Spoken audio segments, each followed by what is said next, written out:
Hello everybody, कैसे आप सब लोग। आइए जुड़ते जाइए जुड़ते जाइए जुड़ते जाइए आज के इस वंडरफुल सेशन में।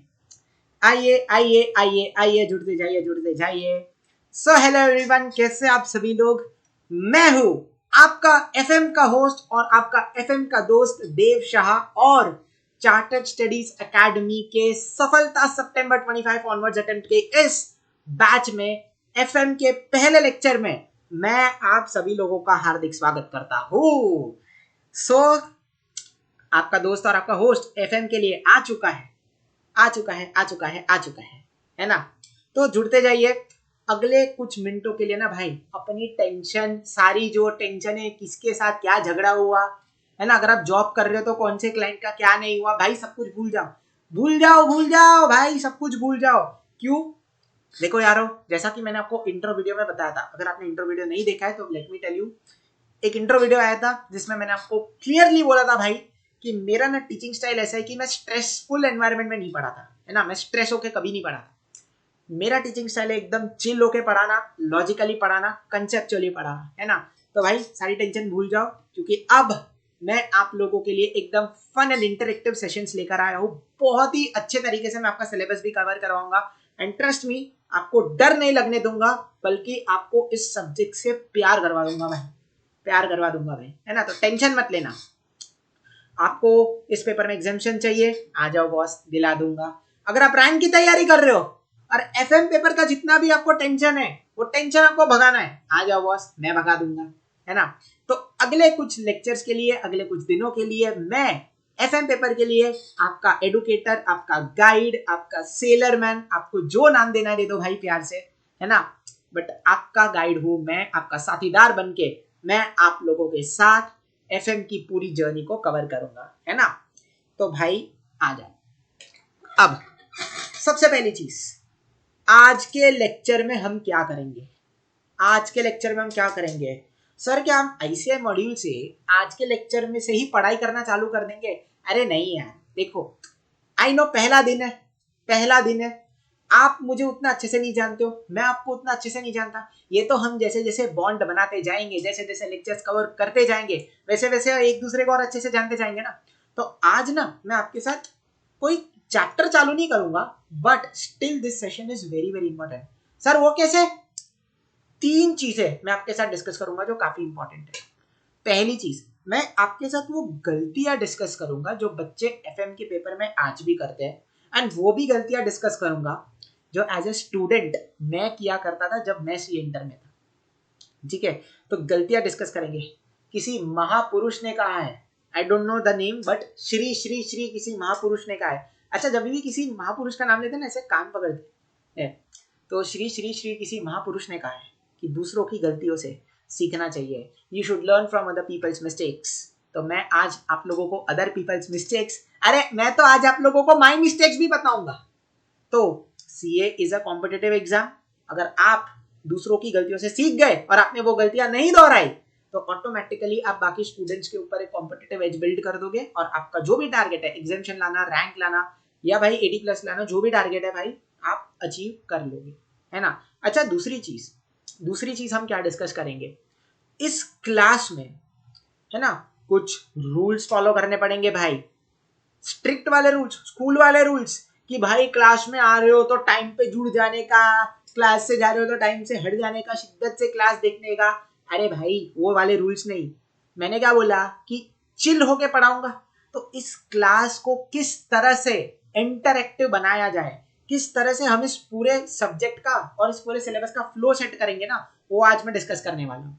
तो आज जो चीजें मैं डिस्कस करूंगा ना भाई, अगले 50 या 51 जो भी लेक्चर है आपको काम आएगी अक्रॉस दीज लेक्चर्स, है ना। तो आज का सेशन मिस मत करना। और तीसरी और आखिरी चीज यार, एफएम में ना जो सबसे बेसिक गलतियां बच्चे करते हैं वो पता है क्या है?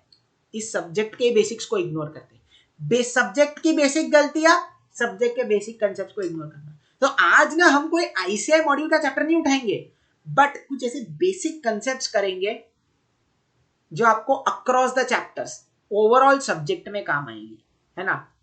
आप में से काफी लोगों को पता होगा टाइम वैल्यू ऑफ मनी, तो उसके कुछ कंसेप्ट है, मैं आपको करवाऊंगा, टेंशन मत लेना। 1 by 1 मैं आपको कंसेप्ट कराऊंगा। अगर नहीं भी आता ना आपको, तो मैं आपको रिकॉल करवा दूंगा। तो लेक्चर छोड़ के जाने की जरूरत नहीं है भाई, ये पूरा अच्छे से करवाऊंगा, है ना। चलो तो भाई अगर आप तैयार नहीं हो तो तैयार हो जाओ, क्योंकि we are beginning today's session. तो क्या ख्याल है आपका, शुरू किया जाए? शुरू किया जाए आज का session. So let's begin in 3 2 1। आ जाओ बॉस, शुरू करते हैं हमारे इस बैच की। जय श्री कृष्ण। आइए। सो अगर अभी आपको पीछे कुछ लिखा हुआ दिख रहा है, सीए इंटरमीडिएट क्लास नोट्स, इधर लिखा हुआ दिख रहा है ना आपको, सीए इंटरमीडिएट क्लास नोट्स, ये पता है क्या है? हर क्लास में जब भी मैं आपका सम सॉल्व कराऊंगा, जब भी मैं आपको कुछ लिखवाऊंगा, I will write over you, है ना। एंड मैं अर्ज करूंगा कि ये बोर्ड नोट्स, ये जो क्लास नोट्स है ये शेयर किए जाए, है ना। अभी समझना how to use this class notes. अब आइडियली ना मैं आपको जो क्लास में लिखाऊंगा आपको मेरे साथ साथ ही लिखना है, बट अगर कभी ऐसा हुआ कि आप कंसेप्ट समझने में इतना मशगूल हो गए या किसी एडजस्टमेंट को समझने में इतना मशगूल हो गए कि आप लिखना, आपका लिखना ही रह गया, तो क्लास के बाद ना वो कॉपी डाउन कर लेने का। अंडरस्टैंडिंग आपकी डिस्टर्ब नहीं होनी चाहिए, क्लास के बाद कॉपी डाउन कर लेना, है ना।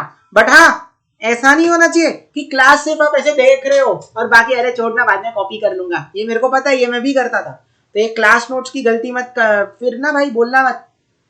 ये क्लास नोट्स वैसे तो साथ में ही लिखने होते, बट कभी अगर ऐसा हो गया, for that I will be share, ठीक है। ये एक बात। दूसरी बात क्या है, ये जो क्लास नोट्स है ना मेरे भाई, ये आपको लास्ट डे रिवीजन के लिए बहुत काम आएगी, तो मेंटेन इट लाइक दैट, ठीक है। आ जाओ, तो क्या ख्याल है, इस पे लिखना शुरू किया जाए? चलिए इस पे लिखना शुरू करते हैं। अब सबसे पहली चीज, in this paper, in FM paper, आपको नोटबुक्स मेंटेन करनी होगी क्या? Yes, you will have to maintain 2 notebooks. आपको 2 नोटबुक्स इस पेपर के लिए मेंटेन करनी होगी, ठीक है। सबसे पहली नोटबुक आपको मेंटेन करनी होगी उस चीज के लिए जो हम क्लास में सॉल्व कर रहे हैं, जिसे आप क्लास वर्क बुक भी कहेंगे। एक नोटबुक क्लास वर्क के लिए और दूसरी नोटबुक किसके लिए मैं आपको बताऊंगा, ठीक है। तो अभी इधर ऐसे ब्लैंक छोड़ दो, इसको ऐसे ब्लैंक छोड़ दो। ये दूसरी नोटबुक किसके लिए मैं आपको बताऊंगा, ठीक है, इतना ध्यान रखना। अब आ जाओ, मैं आपको गलतियां बताता हूं जो बच्चे एफएम के पेपर में कॉमनली करते हैं। स्टार देंगे और लिखेंगे मेरे साथ, common mistakes.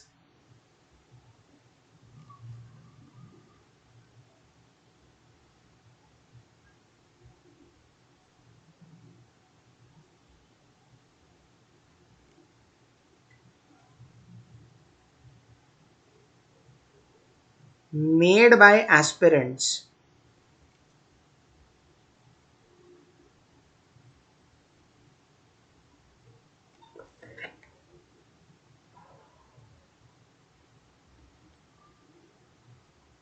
in FM paper।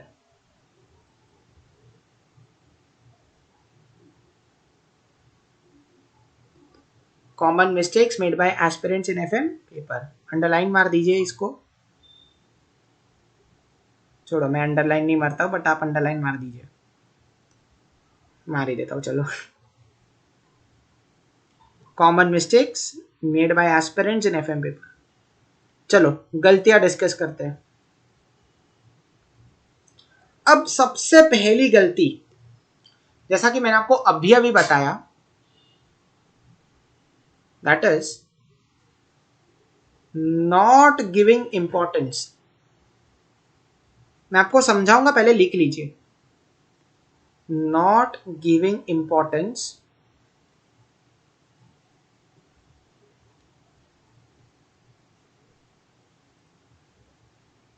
to the basics।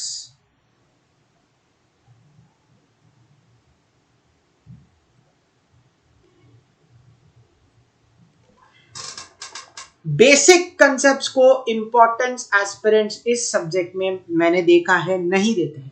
उसके लिए आज का सेशन तो है ही भाई, आज का सेशन तो है ही, बट इसके अलावा जब भी मैं कोई चैप्टर चालू कराऊंगा ना, तो बेसिक कंसेप्ट पर मैं थोड़ा सा टाइम स्पेंड करूंगा, आपको रिस्पॉन्सिबिली और शिद्दत से मेरे साथ सारे कंसेप्ट करने हैं, ठीक है? बताओ करोगे? यस। अगर आप करोगे ना मेरे भाई, let me tell you, question solving आपके लिए काफी आसान बन जाएगा। Question solving will be very very easy for you अगर आपने बेसिक कंसेप्ट पे ध्यान दिया, है ना? चलिए आगे बढ़ा जाए। यस बॉस, आगे बढ़ा जाए। दूसरी गलती जो एस्पिरेंट्स इस पेपर में करते हैं वो ये है कि इग्नोरिंग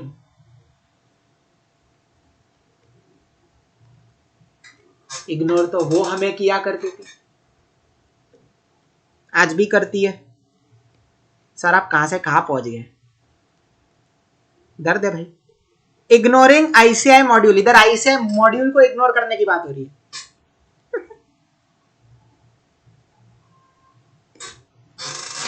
बच्चों को मैंने देखा है बाकी सारा मटेरियल उठा के कर लेंगे, ये ऑथर की बुक कर ली, वो ऑथर की बुक कर ली, अबे आईसीआई मॉड्यूल ही नहीं किया और एग्जाम में पता चला उधर से ही उठ के सम आ गए और तुम सॉल्व ही नहीं कर पा रहे हो।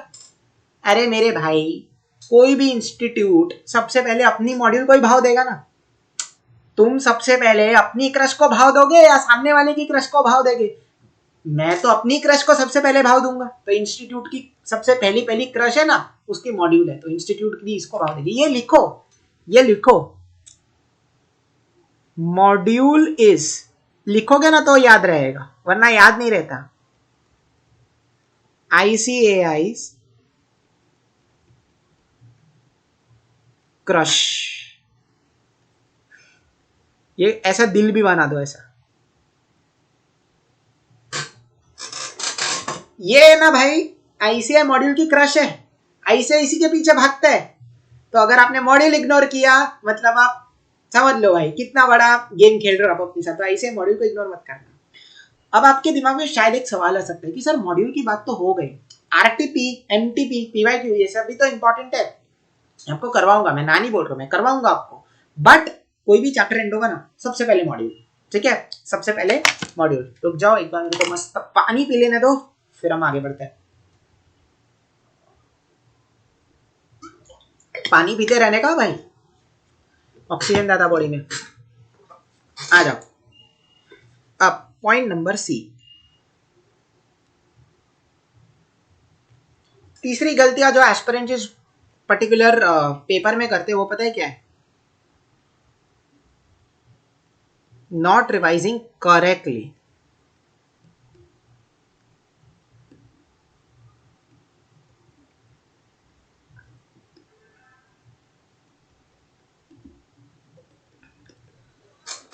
Excuse me, not revising correctly. अब इसका क्या मतलब है? सुनना, बच्चा पता है रिवाइज कैसे करता है? चलो आज सर ने ये करा है, अरे समझो ये बुक है, वैसे तो मेरा इलेक्ट्रिसिटी बिल है घर का, लेकिन चलो 2 मिनट के लिए मान लो ये बुक है, तो बच्चा उठाएगा इसको ऐसे, वो देखेगा हाँ चलो सर ने ये करा है, ये करा है, ये करा है, खत्म। मम्मी मैं खेलने जा रहा हूँ, मम्मी मैं मोबाइल यूज करने जा रहा हूँ, ऐसे बुक को रख के चला जाएगा। बस इधर ही तो तुम लोग गलती करने वाले हो, इधर ही तुम लोग गलती कर सकते हो। तो सर कैसे रिवाइज करना है? जब आप रिवाइज करोगे ना, तब आपके साथ जो क्लास वर्क की बुक है और जो कॉन्सेप्ट बुक है वो तो खुली होनी ही चाहिए, साथ ही साथ आप एक दूसरी नोटबुक भी खोल के बैठोगे। अब मैं आपको राज की बात बताता हूँ, जो मैंने आपको इधर बोला था ना कि दूसरी नोटबुक कौन सी, वो दूसरी नोटबुक आप मेंटेन करोगे, that will be adjustment book. लिखो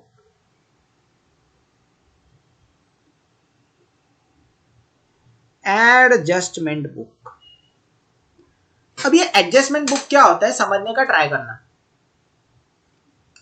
देखो हर चैप्टर में ना आप काफी सारे सम सॉल्व करोगे, हाँ सर काफी सारे सम सॉल्व करेंगे, उन काफी सारे सम्स में से कुछ सम के कुछ एडजस्टमेंट ऐसे होंगे ना जैसे एक बार में दिमाग में घुसेंगे नहीं।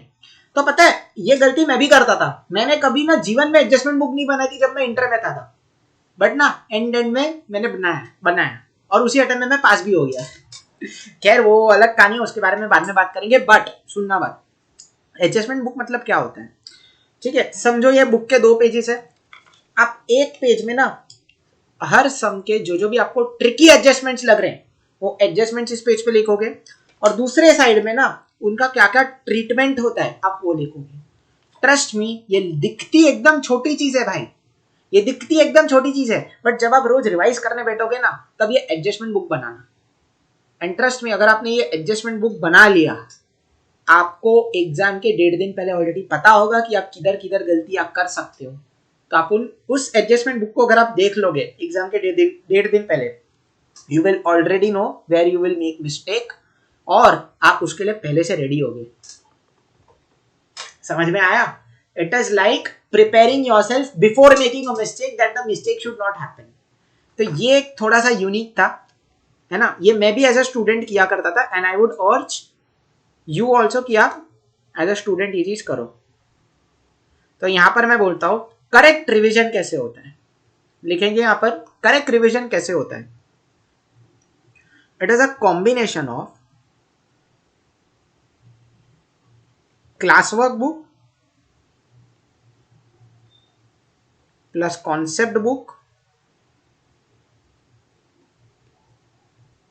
या अगर हम किसी क्लास में क्वेश्चंस करेंगे तो क्वेश्चन बैंक, या किसी क्लास में हम कॉन्सेप्ट डिस्कस करेंगे तो कॉन्सेप्ट बुक।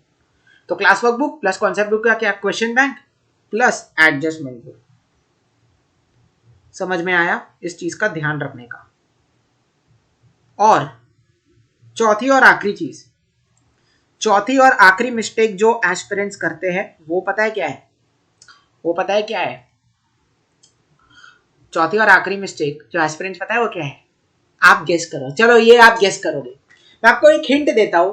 हिंट इसकी ये ना एग्जाम के 1.5 दिन पहले, एग्जाम के 1.5 दिन पहले ना सारे बच्चों को ये दिक्कत होती है, सारे बच्चों को ये दिक्कत होती है।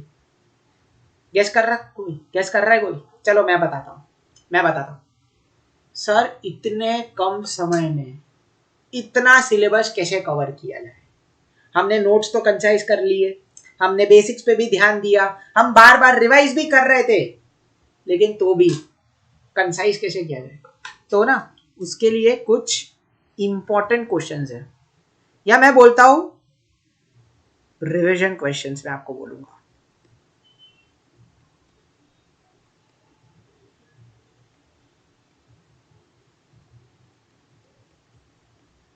या मैं आपको इंपॉर्टेंट क्वेश्चंस बोलूंगा।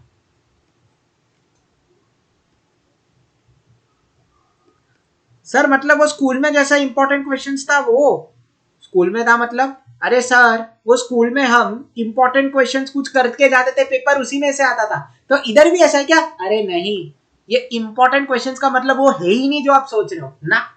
तो सर क्या है इंपॉर्टेंट क्वेश्चंस या रिवीजन क्वेश्चंस? मतलब वो क्वेश्चंस जो आप करोगे ना तो आपके मैक्सिमम कंसेप्ट रिवाइज होंगे। जैसे समझो अभी एक क्वेश्चन में, एक चैप्टर में इन टोटल 10 कंसेप्ट है, समझने का ट्राई करना। एक चैप्टर में ना टोटल 10 कंसेप्ट है बॉस, ठीक है। अब उस 10 कंसेप्ट में से एक सवाल ऐसा है जिसमें आपके 4 कंसेप्ट साथ में रिवाइज हो रहे हैं। That type of question is an important question, कि एक क्वेश्चन में उस चैप्टर का एक मैक्सिमम कवरेज हो रहे हैं। तो ऐसे क्वेश्चन ना मैं आपको मार्क कराऊंगा, ठीक है। तो वो लास्ट डे पे आपको उतने क्वेश्चन करके जाने हैं, और सारे कंसेप्ट अगर आप रिवाइज कर लोगे तो एक शॉर्ट मूवमेंट में आपका सारा सिलेबस हो जाएगा, है ना।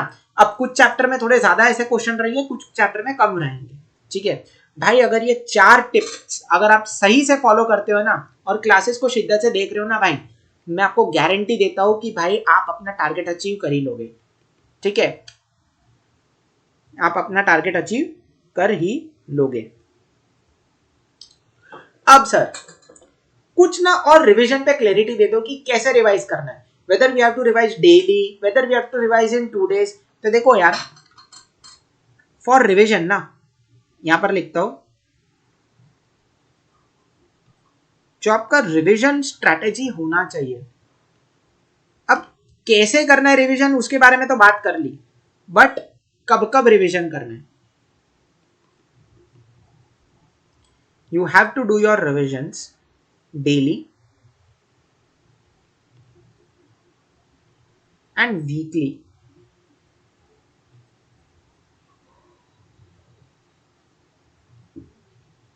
ठीक है, डेली एंड वीकली। अब इसका क्या मतलब है?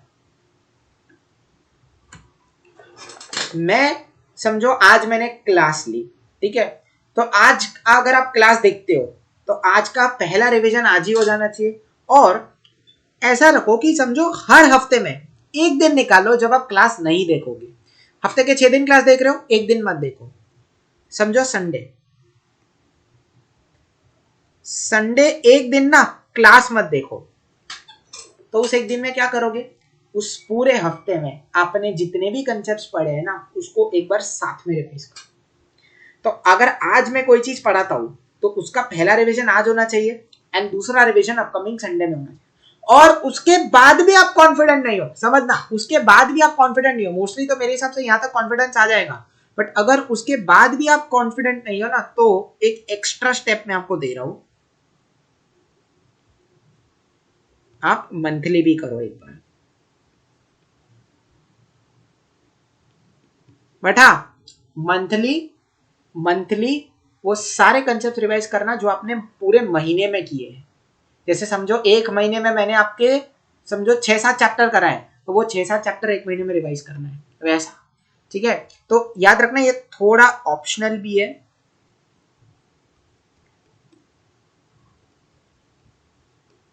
और ये थोड़ा सा एडवांस्ड भी है, क्योंकि पूरे महीने में जितने चैप्टर्स मैंने करवाए वो सारे आपको करने हैं। अभी ये कभी 6-7 तक तो फिगर नहीं जाएगा, बट 3, जहां तक मेरा आइडिया, अगर मैं छोटे छोटे चैप्टर्स करवाऊँ तो 2-3 तो हो ही जाएंगे, है ना।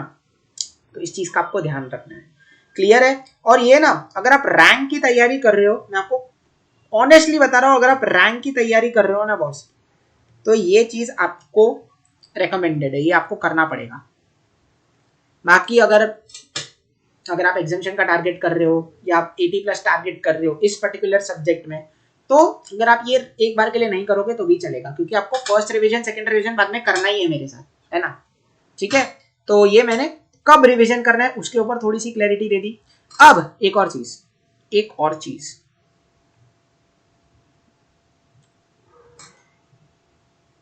क्या था वो, एक ही सेकेंड। हाँ, एक और चीज आ जाएंगे यहाँ पे। ये तो मैंने आपको कब रिवीजन करना है उसकी बात कर रही हूं। अब अब आप अपना टेस्ट कैसे दोगे, how will you give your test. तो यार देखो, मैं आपको सच्ची बता रहा हूं, सीएसए का जो टेस्ट सीरीज है आप वो लीजिए। सीएसए नहीं, चार्टर्ड स्टडीज का टेस्ट सीरीज है, आप वो लीजिए। एंड जैसे जैसे हम लेक्चर्स को कवर करते जा रहे हैं ना, आप साइमल्टेनियसली चैप्टर वाइज टेस्ट भी लीजिए। मतलब यहां पर मैं तो आपको पढ़ाता ही जाता हूँ, पढ़ा ही रहा हूँ, है ना। साथ ही साथ अगर आप टेस्ट सीरीज खरीदते हो और जैसे जैसे मैं चैप्टर्स पढ़ा रहा हूँ वैसे वैसे आप चैप्टर वाइज टेस्ट देते जाते हो, तो मेरे भाई आपके लिए एक एडिशनल लेवल ऑफ प्रिपरेशन हो जाएगा, है ना। तो ये टेस्ट सीरीज की बात हो गई, तो टेस्ट भी दीजिए। एंड अगर आपको लगता है कि भाई मुझे इसकी जरूरत नहीं है, तो एटलीस्ट देख लेना कि भाई मॉड्यूल में कितने सवाल है, एंड उन्हें बिना देखे करना। मैं आपको मार्क करवाऊंगा जो भी आपके रिवीजन वाले सवाल है ना, आप वो कर सकते हो, है ना। तो सीधी बात है, रेकमेंडेड तो यही है, बट ये भी चल जाएगा।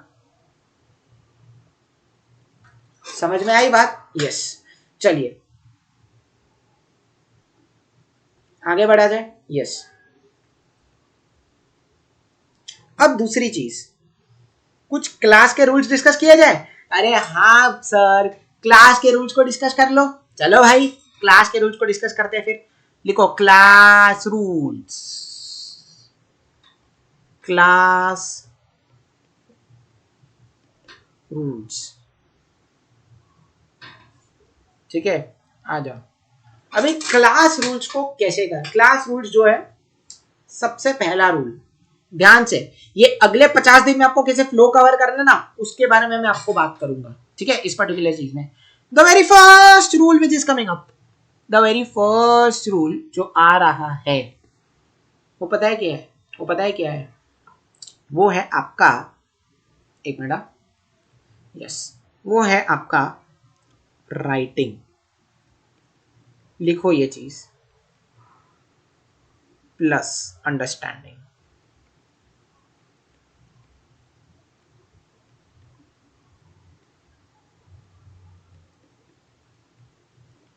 Writing plus understanding. बेसिकली लिखिए यहां पर receptive mode.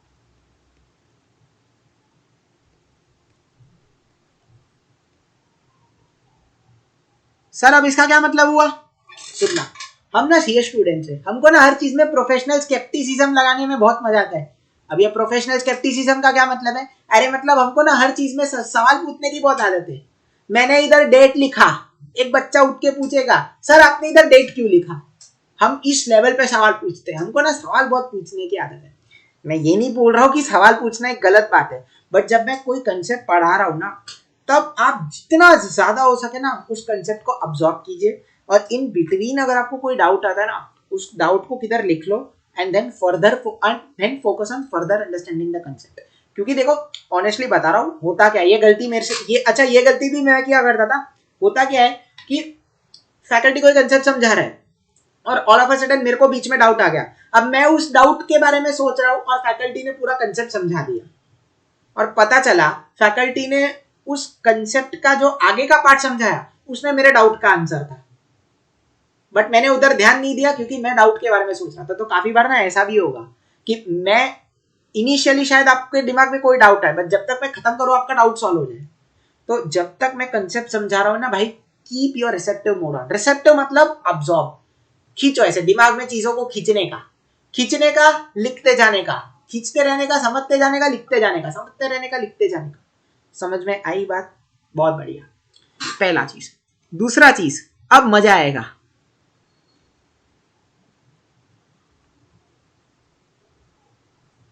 Buzzers and sounds will be used. है सर क्लास में बजर और साउंड? पहले लिखो ना, फिर मैं आपको सुनाऊंगा। Buzzers and sounds will be used.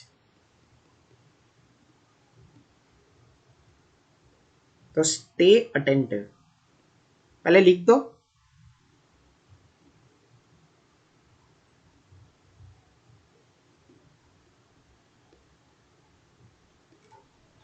अब बजर और साउंड, सर मतलब कैसे बजर और साउंड अब बजाओगे? देखो यार, 3 टाइप के बजर बजेंगे। अब इधर ध्यान देना, 3 टाइप के बजर बजेंगे। पहला बजर तब बजेगा जब कोई इंपॉर्टेंट क्वेश्चन मैं आपको सॉल्व कराऊंगा। काफी लोग पता है क्या, ऐसे क्लास में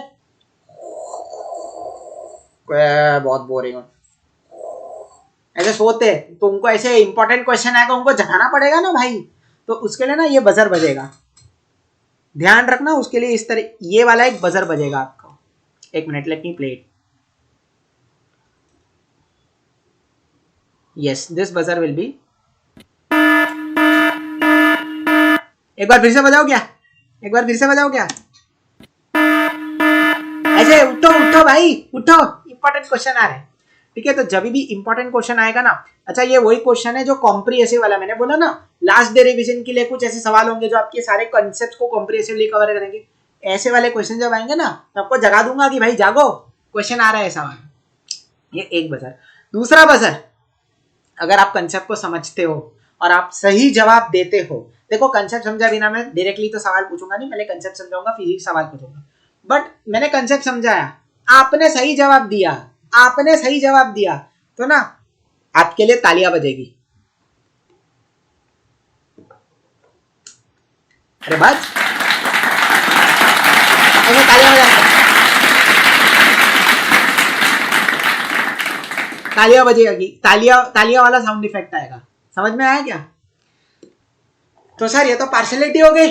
अगर हम गलत आंसर देते हैं तो आप बोल रहे हो हमारे लिए तालियां नहीं बजेगी। अरे तुम्हारे लिए मोटिवेशन है ना कि अगली बार तुम सही जवाब दोगे तो तुम्हारे लिए भी तालियां बजेगी। तुम्हारा पास एक ही रिस्पॉन्सिबिलिटी होना चाहिए कि कोशिश करो मैक्सिमम तालियां तुम्हारे लिए बजे। आज तालियां इधर बजी तो कल रिजल्ट डे पे तुम्हारे पेरेंट्स भी तुम्हारे लिए ऐसे ही तालियां बजाएंगे ना। यस, और जब भी हम कोई चैप्टर एंड करेंगे तब भी एक बजर बजे, तब भी एक साउंड इफेक्ट बजेगा। मेरे सारे एस्पिरेंट्स के लिए जिन्होंने ये जो हर चैप्टर मेरे साथ सही से देखेंगे, उन चैप्टर्स के एंड के लिए 3 चीयर्स।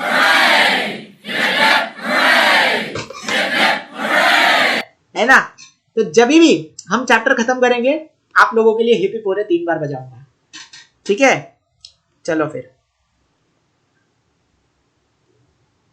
सो बजर्स की बात हो गई, writing and understanding, receptive mode की बात हो गई। हाँ, अब तीसरा रूल, इसको हिंदी में लिखेंगे,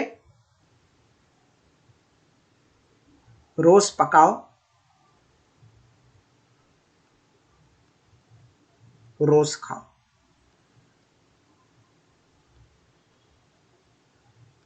ब्रैकेट में लिखो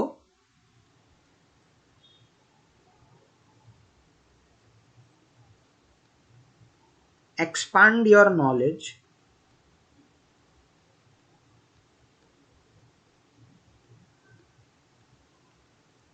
and retain it.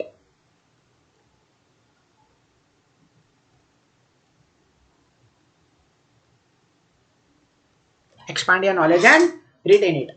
रोज पकाने का, रोज खाने का, रोज नया, रोज क्लास देखने का, नया नॉलेज मिलेगा, रोज रिवाइज करने का, वो नॉलेज आपके दिमाग में छप जाएगा। रोज पकाओ रोज खाओ, रोज खाओ रोज पकाओ। समझ में आया? तो एक संडे को छोड़ के, क्योंकि संडे को आपके वीकली रिविजन रहते हैं, और अगर आप रैंक की तैयारी कर रहे हो तो महीने का एक दिन।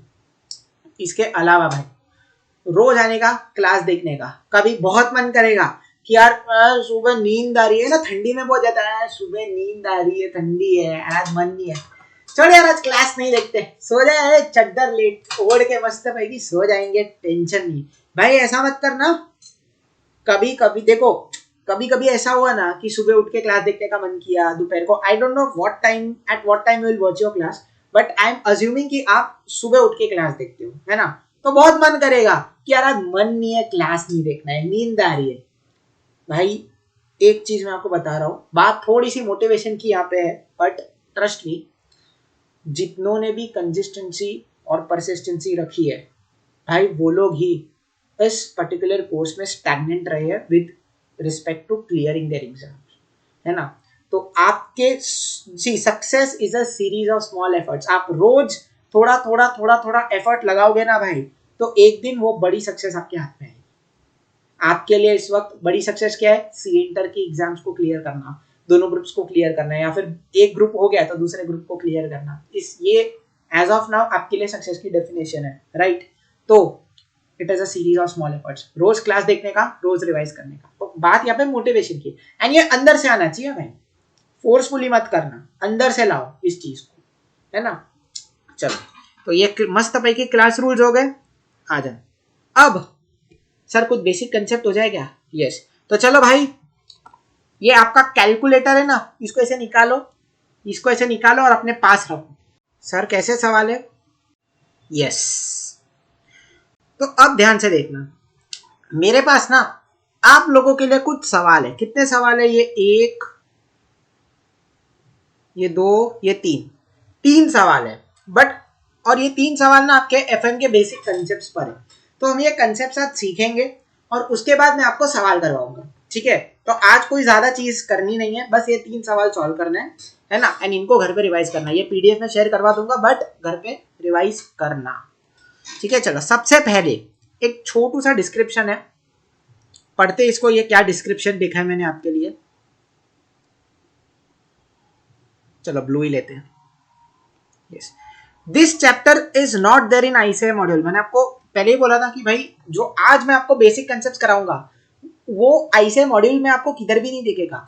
However it is very important for the basic understanding of this subject, hence it has been added. तो ये चैप्टर आपको मॉड्यूल में किधर नहीं दिखेगा, ये मैंने ऐड करवाया है ताकि आपकी ओवरऑल सब्जेक्ट पर बेसिक अंडरस्टैंडिंग अच्छी बने। एंड जो एक गलती एस्पिरेंट्स है ना, बेसिक्स पे, चैप्टर के बेसिक्स पे तो ध्यान देते ही नहीं है, बट सब्जेक्ट के बेसिक्स पे ध्यान नहीं देते, वो आपका इधर से कवर हो जाएगा। एंड ट्रस्ट मी, अगर आपके सब्जेक्ट के बेसिक्स क्लियर है तो आपके 10 या 20 नंबर तो पक्के।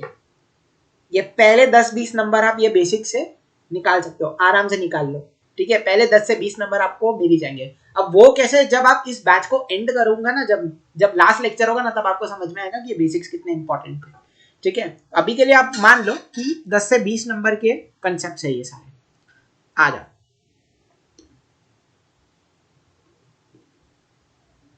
तो हेडिंग दे दो एक फ्रेश पेज पर, लिखो लिखो heading, basic concepts of FM.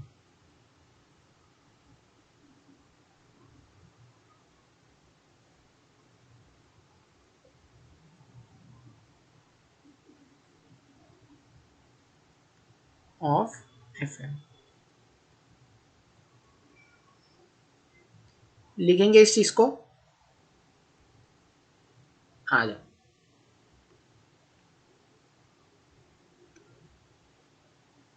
Basic concepts of FM heading लिख दिया। चल द वेरी फर्स्ट कॉन्सेप्ट, तो भाई अब थोड़ी सी पढ़ाई शुरू करें, आ जाओ।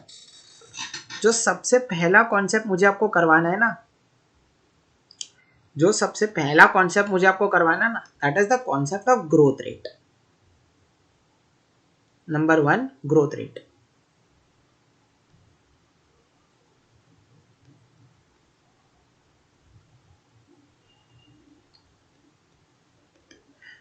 ये वाला जो कॉन्सेप्ट है ये 2 चैप्टर्स में आपको काम आएगा। एक आपका कॉस्ट ऑफ कैपिटल एंड शायद आपको कैपिटल स्ट्रक्चर में भी काम आएगा, डिविडेंड डिसीजन, है ना। तो right now let us take 3 chapters.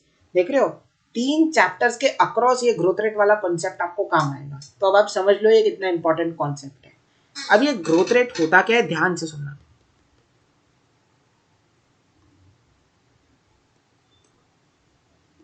Yes, growth rate होता क्या है, ध्यान से सुनना। इधर देखो, पहले मैं आपको समझाने की कोशिश करता हूं, उसके बाद मैं आपको लिखवाऊंगा। पहले समझने की कोशिश करो। समझो एक कंपनी है, एग्जाम्पल ले रहा हूं, लिखना मत अभी, ये चीज मत लिखना अभी, सुनने पे ध्यान दो, सुनने पे ध्यान देना। मैं आपको बताता रहूंगा कब सुनना है कब लिखना है। समझो एक कंपनी है रिलायंस,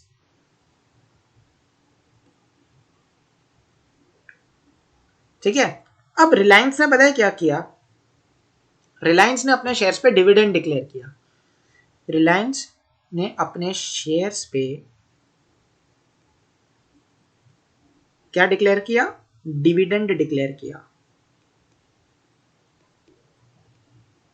सर कितना डिविडेंड, मानिए डिविडेंड वाज डिक्लेयर्ड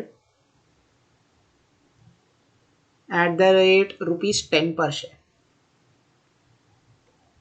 ₹10 पर शेयर। तो भाई रिलायंस ने ₹10 पर शेयर डिविडेंड डिक्लेयर किया। यस, अब पता है ये जो रिलायंस ने डिविडेंड डिक्लेयर किया, ये एस पता नहीं अलग ही लग रहे हैं। हाँ, अब रिलायंस ने जो डिविडेंड डिक्लेयर किया ₹10 पर शेयर, ये पता है कब का था, this was in the financial year 2023-24।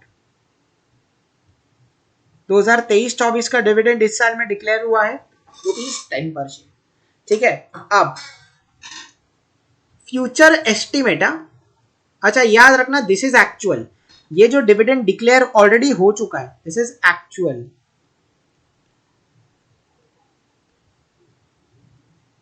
Already declared,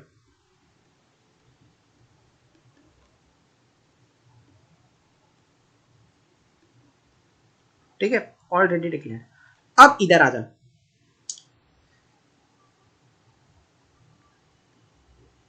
अब ना अगले साल फाइनेंशियल ईयर 2024-25, अरे मुझे एक बात बताओ, 24-25 का फाइनेंशियल ईयर तो अभी चल रहा है कि खत्म हो गया है? अरे सर कैसी बात कर रहे हो, 24-25 का तो फाइनेंशियल ईयर अभी चल रहा है ना। बढ़िया, तो कहना ही से कि 24-25 का जो फाइनल डिविडेंड होगा वो 24-25 खत्म हो जाने के बाद ही मिलेगा। यस सर, 24-25 का फाइनल डिविडेंड तो ईयर खत्म होने के बाद ही मिलेगा ना। तो मैं at this moment actual dividend कितना है वो प्रेडिक्ट, वो बोल सकता हूँ क्या कि भाई एज ऑन दिस डेट, आज 8 अक्टूबर 2024 है, मतलब मेरे मैं जब ये लेक्चर रिकॉर्ड कर रहा हूँ 8 अक्टूबर 2024। तो क्या मैं ये बोलूंगा कि भाई 24-25 का आज एक्चुअल डिविडेंड कितना डिक्लेयर हुआ है वो मेरे को पता है? अरे नहीं ना, 24-25 पहले खत्म तो होने दो, 31 मार्च 2025 तक डेज तो गुजर जाने दो, उसके बाद कंपनी डिविडेंड डिक्लेयर करेगा ना फाइनेंशियल परफॉर्मेंस के हिसाब से। तो यहाँ पर मैं एक्चुअल डिविडेंड तो कैलकुलेट नहीं कर सकता हूँ, बट मैं एक एस्टिमेट तो कर सकता हूँ, मैं अंदाजा तो लगा सकता हूँ। यस, तो चलो एक एस्टिमेट करते हैं डिविडेंड। मैं यहां पर क्या कर रहा हूं, एक एस्टिमेट कर रहा हूं डिविडेंड। एक एस्टिमेट कर रहा हूं डिविडेंड, जिसको यहां पर पता है ये सब्जेक्ट, ये इस तरीके के डिविडेंड को क्या बोलते हैं, एक्सपेक्टेड डिविडेंड या next expected dividend, next expected dividend. प्यार से एफएम इस चीज को नेक्स्ट एक्सपेक्टेड डिविडेंड कहता है। ठीक है, कितना एक्सपेक्ट कर रहे हो सर आप कि 24-25 का डिविडेंड जब भी आएगा कितना आएगा? मैं एक्सपेक्ट कर रहा हूं दैट इट इज 11 पर शेयर। चलो 11 पर शेयर। ठीक है, अब अगर आप ध्यान से देखोगे ना, अगर आप ध्यान से देखोगे तो जो डिविडेंड अभी डिक्लेयर हुआ है दैट इज 10%, बट जो डिविडेंड बाद में डिक्लेयर होने वाला है वो तो 11%। कहना ही से कि पिछली बार जो डिविडेंड था इस बार उससे ज्यादा डिविडेंड मिलने की संभावना है। सर संभावना कौन है? अरे संभावना मतलब एक्सपेक्टेशन है, तुम लोग भटकाओ मत मुझे, समझे? जो डिविडेंड डिक्लेयर हो चुका था 10 रुपीज पर शेयर का, अब 11 रुपए पर शेयर का डिविडेंड आने का एक्सपेक्टेशन है। यस सर, 11 रुपए पर शेयर के डिविडेंड आने का एक्सपेक्टेशन है। तो ना यार अब सुनना, ये जो डिविडेंड का फिगर बढ़ा ना, इसी को हम बोलते हैं growth in dividend, growth in dividend. और इसी ग्रोथ का ना एक प्यारा सा फॉर्मूला है जो मैं आपको बता रहा हूं, ध्यान से सुनना।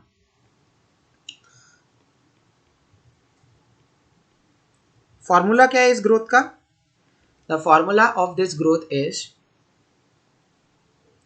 D0। पहले लिख लो, फिर अभी लिख लो। नाउ यू कैन कॉपी, ये एग्जाम्पल बाद में कॉपी करना।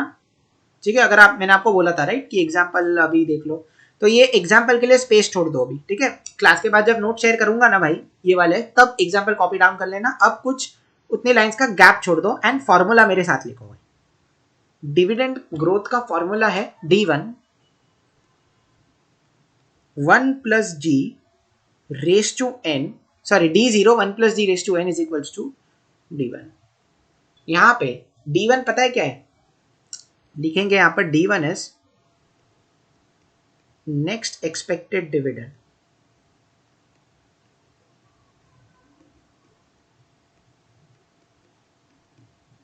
D1 is next expected dividend. D0 is declared dividend या current dividend। चलो current declared dividend।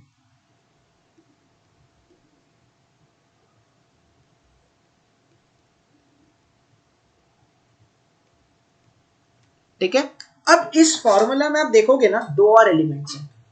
ये वाला जो एलिमेंट है ना, इसको हम बोलेंगे ग्रोथ रेट, यही हमें निकालना है।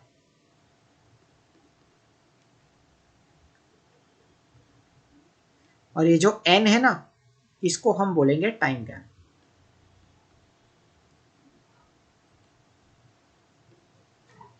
चार एलिमेंट्स है ग्रोथ के फॉर्मूला में, D0 1 plus G raise to N D1। इसमें जो D0 है पहले लेने का, जो डिविडेंड अभी डिक्लेयर किया है, 1 प्लस मेरा ग्रोथ रेट कितना है, रेस टू कितने सालों के बाद का डिविडेंड मुझे चाहिए इज इक्वल टू D1। अब ये टाइम गैप कितना होगा इस केस में, कोई मुझे बता सकता है? चलो एस्टिमेट करो टाइम गैप कितना है मेरे और डिक्लेयर्ड डिविडेंड के बीच में, सॉरी मेरे डिक्लेयर्ड डिविडेंड और मेरे नेक्स्ट एक्सपेक्टेड डिविडेंड के बीच में। मेरा डिक्लेयर्ड डिविडेंड है फाइनेंशियल ईयर 23-24 का, और जो मेरा नेक्स्ट एक्सपेक्टेड डिविडेंड है that is in financial year 24-25। तो कोई मुझे टाइम गैप बता सकता है कितने है? चलो टाइम गैप बताओ कितने का है, टाइम गैप बताओ कितने का है?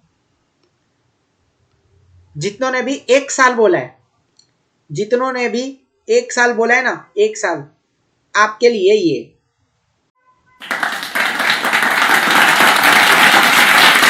जितनों ने भी एक साल बोला है सही है। ठीक है, अब समझो एक सर क्यों एक साल? अरे एक साल इसके लिए क्योंकि मेरा जो लास्ट डिक्लेयर्ड डिविडेंड था वो कब का था? फाइनेंशियल ईयर 23-24 का। और जो मेरा नेक्स्ट एक्सपेक्टेड डिविडेंड है वो कब है? फाइनेंशियल ईयर 24-25 का गैप तो एक ही साल हुआ ना। तो चलो अब ना फॉर्मूला में डालते हैं, और देखते हैं कि आंसर निकलता है कि नहीं ग्रोथ रेट का। तो D0 क्या है, ₹10,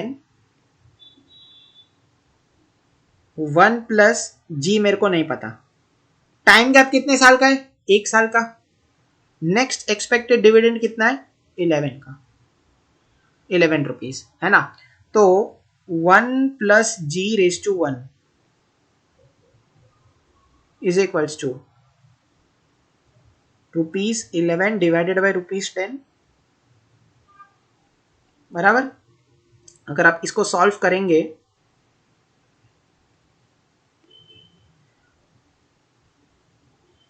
तो आपका जवाब क्या आएगा, कैलसी पे लो, 11 डिवाइडेड बाई 10, 1.1 रुपी। अब ये तो 1 ही है ना भाई, तो इसको मैं डायरेक्टली 1 प्लस जी लिख सकता हूँ। हाँ सर लिख सकते हो, क्यों नहीं लिख सकते हो, इज इक्वल्स टू ₹1.1। तो जी इज इक्वल्स टू, ये 1 इधर चला जाएगा, तो ₹1 प्लस 1.1 में रुपीज नहीं, हाँ ₹1.1। चलो इसको ना रुपीज मत लिखो, ये rupees is causing the confusion. Sir हमने तो लिख दिया, चलो छोड़ो, लिख दिया तो अभी कट मत करना, गाली आप गाली दोगे, अरे गाली मत देना भाई, ठीक है। -1, तो अब जी देखो 1.1 -1 क्या होता है, 0.1। अब जी का जो भी वैल्यू आएगा ना, उसको इंटू 100 कर देना, तो आपको परसेंटेज में आंसर आ जाएगा। तो 0.1 इंटू 100 कितना होता है, 10%। आपका ग्रोथ रेट 10% है।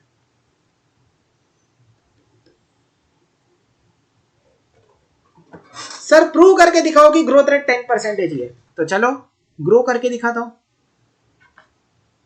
कैल्सी पे लेने का 10 जो मेरा डिक्लेयर डिविडेंड था, अब मैं क्या बोल रहा हूं कि इस 1 साल में डिविडेंड 10% बढ़ा है, तो ये 10 में अगर मैं 10% बढ़ा हूं तो 11 आना चाहिए, यस। तो 10 में 10% आप ऐड करोगे, कितना जवाब आता है, 11, मेरा आंसर सही।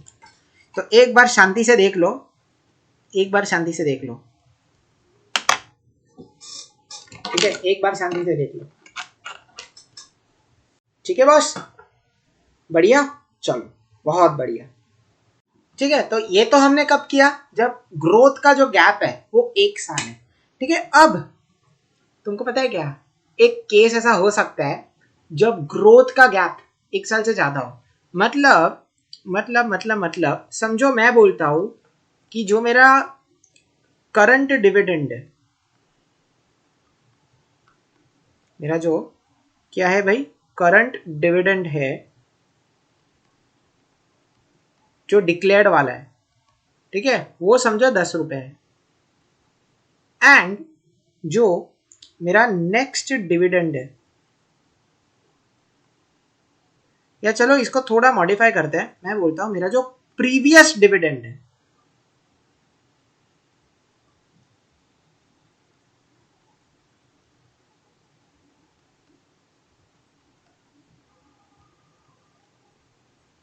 वो पता है कितना है, 1 मिनट,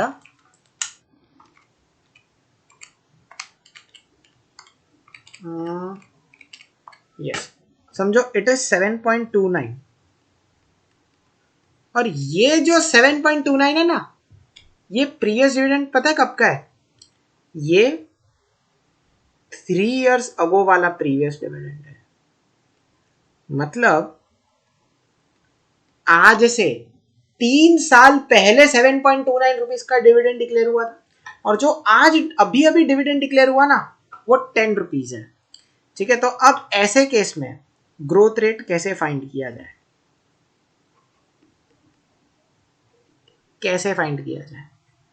ठीक है। ये केस 2 है,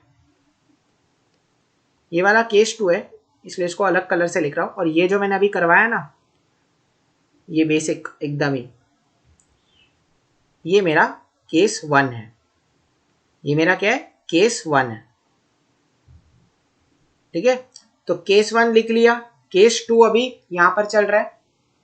तो अभी देखो इस केस में ग्रोथ रेट कैसे निकाली जाए, तो अब ना ध्यान से सुनना, पहले मैं आपको एक चीज बता रहा हूं, कभी भी ऐसा सवाल दिया जाए ना तो अपने आप से एक क्वेश्चन पूछा, भाई सबसे पहले कौन सा डिविडेंड डिक्लेयर हुआ है? क्या आज से 3 साल पहले वाला डिविडेंड पहले डिक्लेयर हुआ है, या जो रिसेंटली अभी अभी डिविडेंड डिक्लेयर हुआ है वो पहले डिक्लेयर हुआ है? तो सीधी बात है ना, अरे सर कंपनी ने सबसे पहले 7.29 का डिविडेंड डिक्लेयर किया है, उसके 3 साल बाद 10 रुपए का डिविडेंड डिक्लेयर किया, बराबर बराबर। तो कंपनी ने जो डिविडेंड सबसे पहले डिक्लेयर किया है उसको D0 मानने का। Same applies in this case also, same applies in this case also. Company ने 10 रुपए का डिविडेंड पहले डिक्लेयर किया और उसके बाद मेरी एक्सपेक्टेशन है कि कंपनी 11 रुपए का डिविडेंड डिक्लेयर करेगी, तो हमने इस केस में D0 किसको माना? ये 10 को माना। ठीक इसी तरह से हम लोग यहां पर भी D0 किसको मानेंगे?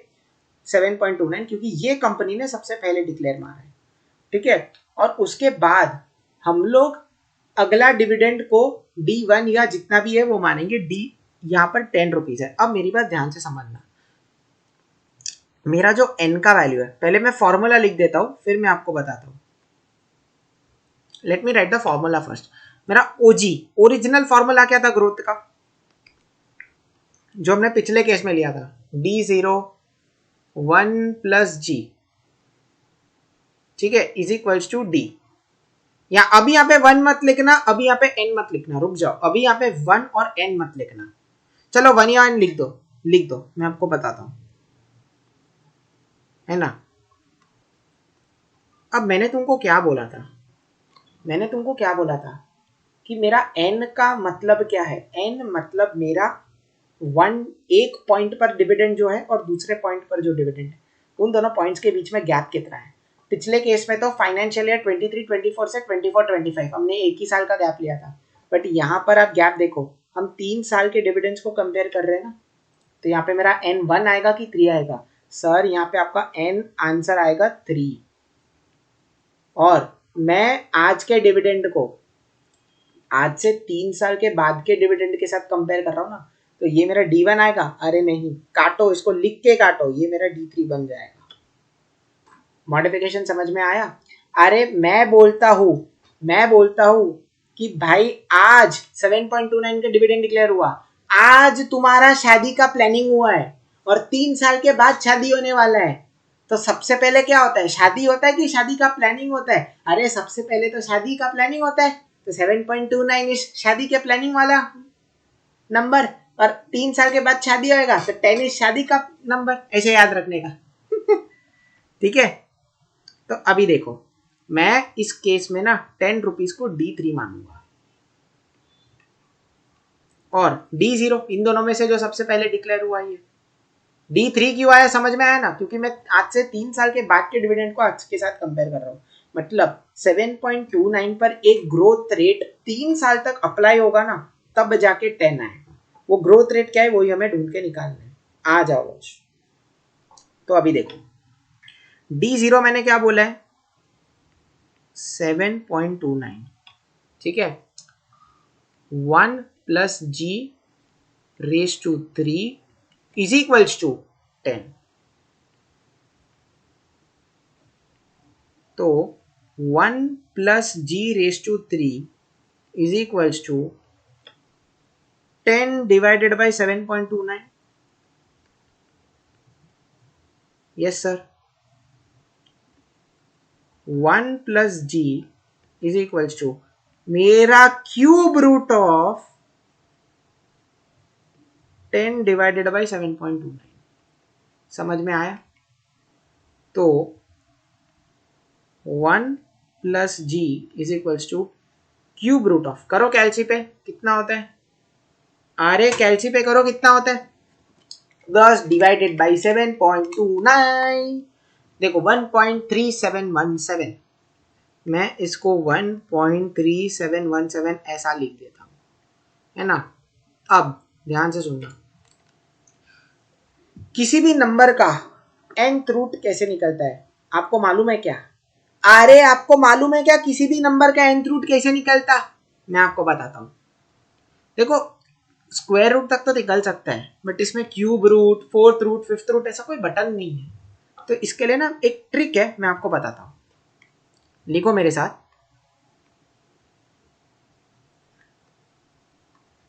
ये केस ना इस ट्रिक की वजह से ही महान है। Trick to calculate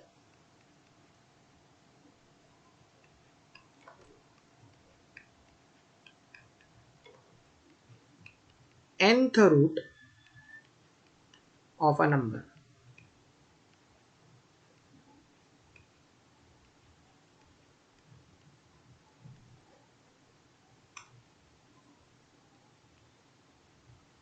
nth root of a number को कैलकुलेट करते हैं और ये देखो क्या होगा। सबसे पहला you have to take the number on your कैलसी।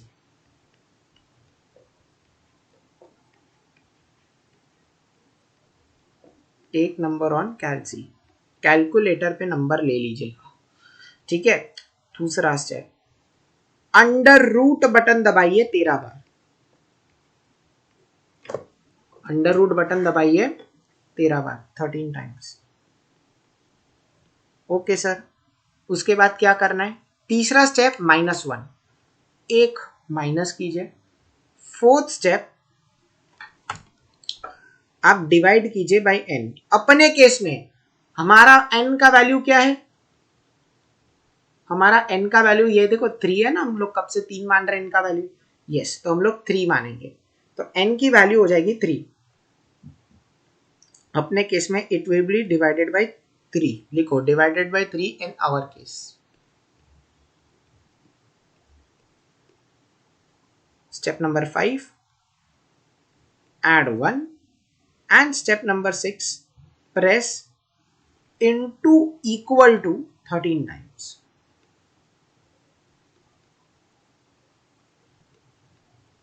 समझ में आया? ये ट्रिक अभी यहां पर हम लगाएंगे। तो चलो कैलसी ले लो बॉस। ले लिया कैलसी। सबसे पहले टेक द नंबर ऑन कैलसी। अब अपने लिए नंबर क्या होगा पता है? अपने लिए नंबर ये होगा 1.3717। हम लोग ये कैलसी पे लेंगे, तो मैं बोलता 1.3717 मैंने कैलसी पे लिया, ठीक है। अभी देखो जैसे जैसे स्टेप्स होते जाते हैं ना, मैं टिक मारता जाऊंगा। जैसे जैसे स्टेप्स होते जाते I will keep on ticking. पहला स्टेप। दूसरा स्टेप क्या बोला है? अंडर रूट बटन लेने का 13 बार। तो लो चलो, 1 2 3 4 5 6 7 8 9 10 11 12 13। तो कितना था भाई? 1.00003858116। समझा? कुछ नहीं किया है, 1.3717 लिया है, 13 बार अंडर रूट किया है। क्लियर? तो मेरा सेकंड स्टेप भी क्लियर। अब करते हैं इसमें से -1। तो ठीक है बॉस, -1 कर दिया मैंने, तो ये स्टेप भी डन। अब डिवाइडेड बाय n, अपने केस में थर्ड क्यूब रूट निकाल रहे तो डिवाइड बाय 3 कर देंगे। यस बॉस, डिवाइड बाय 3 कर दिया। फिर +1, तो पांचवा स्टेप मैंने +1 भी कर दिया। हाँ, अब ये स्टेप ना थोड़ा सा क्रिटिकल है, इस पे ध्यान रखना। काफी बच्चे यहाँ पे पता है गलती क्या करते हैं, वो इनटू इक्वल टू पता है कैसे समझते हैं? ये गलती ना जब मैं स्टूडेंट था मैं भी करता था। मैं इनटू एक बार दबाता था, इक्वल टू 13 बार दबाता था। इनटू इक्वल टू 1 2 3, ऐसे इनटू इक्वल टू नहीं। तो सर कैसे? ये इनटू इक्वल टू एक बार हुआ, फिर इनटू इक्वल टू ये 2 बार हुआ, ऐसे 13 बार इनटू इक्वल टू करना है। समझा? तो इनटू इक्वल टू ये एक बार हुआ, 2 3 4 5 6 7 8 9 10 11 12 13। सर तबला बजा रहे हो ऐसा लग रहा है। तो देखो क्या आया मेरा, इट इज अराउंड 1.11%। ठीक है बॉस?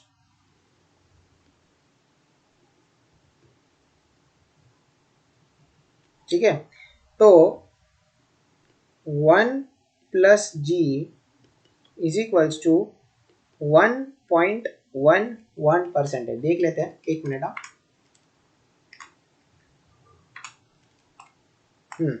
1.11। तो अभी मेरा g का वैल्यू क्या आएगा खुद देख लो। g इधर इज इक्वल्स टू, कहने से ये 1 इधर चल के माइनस हो जाएगा। जैसा अभी हम लोग नॉर्मल फॉर्मूला की ओर ही नॉर्मल फॉर्मूला की तरह ही कंटिन्यू करते हैं, ठीक है। सो इट इज 1.11, क्या हो रहा है, एक मिनट, प्रॉपर नहीं आया है, yes. So it is, can I से 1.11 माइनस 1, तो जी का वैल्यू क्या हुआ 0.11, और इसको परसेंटेज में कन्वर्ट करना है तो मैंने क्या बोला into 100, it is 11% is my growth rate. समझ में आया? देख लो, मेन ये केस यूनिक क्यों है, बिकॉज ऑफ दिस ट्रिक, है ना। तो एक बार देख लो, अब आंसर वेरीफाई करते हैं। मैंने क्या बोला कि 7.29 रुपीज का डिविडेंड, अब मैंने D0 माना था, अब इसमें 3 बार ग्रोथ का इफेक्ट डालू एट 11%, तो 10 रुपीज आना चाहिए। अगर ये वेरीफाई हुआ तो मेरा आंसर सही है, तो लेते हैं 7.29 प्लस 11% एक बार किया तो 8.09 बनना है, प्लस एक और बार 11% किया तो 8.98, और 3 साल है तो एक और बार होगा, मैंने 2 बार किया, प्लस 11% एक और बार किया, तो मेरा आंसर पता है क्या आता है, खुद देख लो 9.97। ये राउंडिंग ऑफ की वजह से 0.03 का डिफरेंस आया है ना, बाकी कहना ही से 10 रुपीज ही है ये मेरा आंसर मैच। समझ में आया क्या? मैंने यहां पर ये 1.3717 राउंड अप करके लिया ना, इसीलिए हल्का सा 0.03 का डिफरेंस है, बाकी यही आता है आंसर। चलो, तो सर अब एक क्वेश्चन किया जाए। ओके, एक क्वेश्चन कर लेते। क्वेश्चन नंबर 1 आ जाओ बॉस, करवा दूंगा। क्वेश्चन नंबर 1, चलो, यस, अब ध्यान से सुनना, ये क्वेश्चन है क्या। A company has declared a dividend of 15 पर शेयर। मेरी कंपनी ने, मतलब एक कंपनी ने जस्ट अभी अभी 15 रुपए प्रति शेयर पर डिविडेंड डिक्लेयर किया, मतलब कहने से इसको अभी के लिए रुको रुको रुको, ये 15 पर शेयर 5 years ago, आज से 5 साल पहले की कंपैरिजन हो रही है, तो मेरा N5 हो गया। हाँ सर, आपका N5 हो गया। 5 years ago it declared a dividend of rupees 9.314 पर शेयर, और आपको निकालनी है एक तो ग्रोथ रेट एंड आपका नेक्स्ट एक्सपेक्टेड डिविडेंड, ठीक है। अब मेरी बात ध्यान से सुनना, सबसे पहले इन दोनों में से मैं D0 किसको मानूं?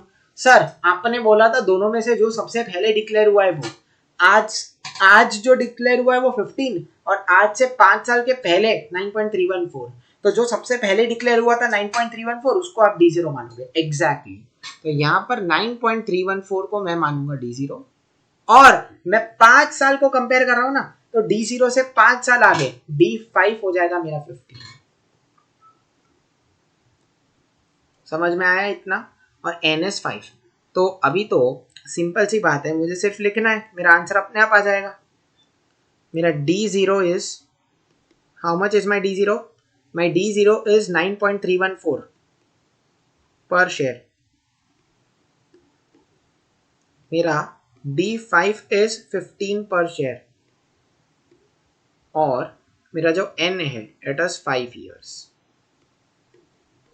ओके, तो अब मुझे मेरा क्या मिलेगा?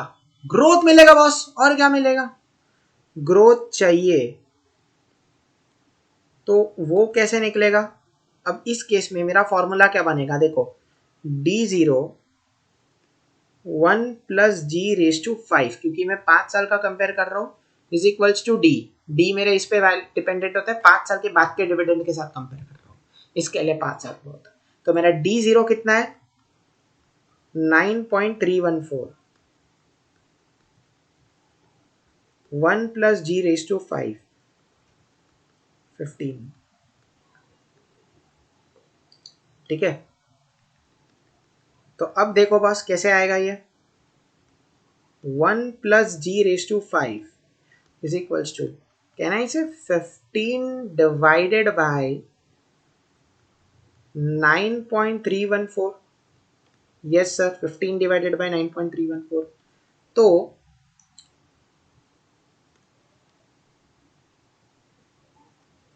1 plus G raise to 5 is equals to, करो 15 डिवाइडेड बाई 9.314 इज 1.61. तो 1 plus G is equals to fifth root of 1.61. करोगे बिना, मैं आपको हिंट दे देता हूँ इधर ना, मैं आपको हिंट दे देता हूँ कि पहले अंडर रूट दबाना है 13 टाइम्स, फिर करना है -1, फिर डिवाइड बाय n, अपने केस में n 5 है तो 5 के साथ डिवाइड होगा, फिर +1 हो जाएगा और फिर इंटू इक्वल टू दबाना है 13 बार. चलो ट्राई करो, ट्राई करो, मैं यहाँ पे करता हूँ, आप भी ट्राई करो.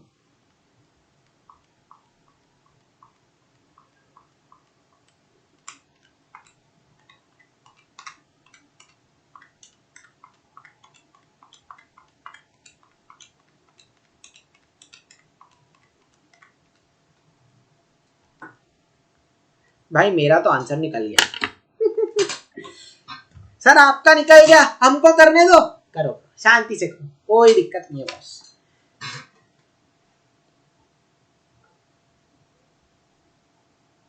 हालेलुया.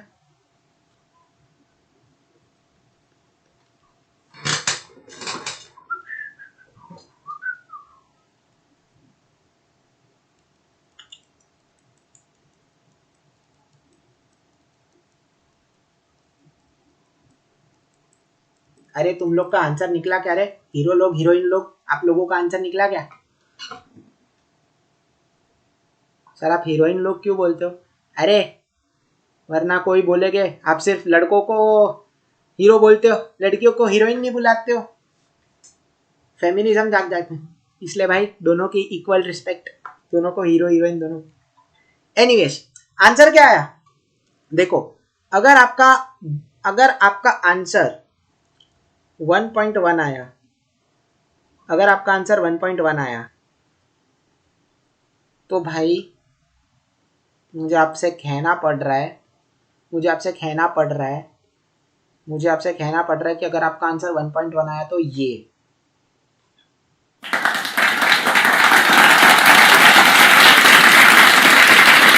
जितने ने भी 1.1 आंसर निकाला भाई सही हो एकदम. ये देखो इट इज 1.09993, तो उसको मैं 1.1 ही बुलाऊंगा ना रे, है ना?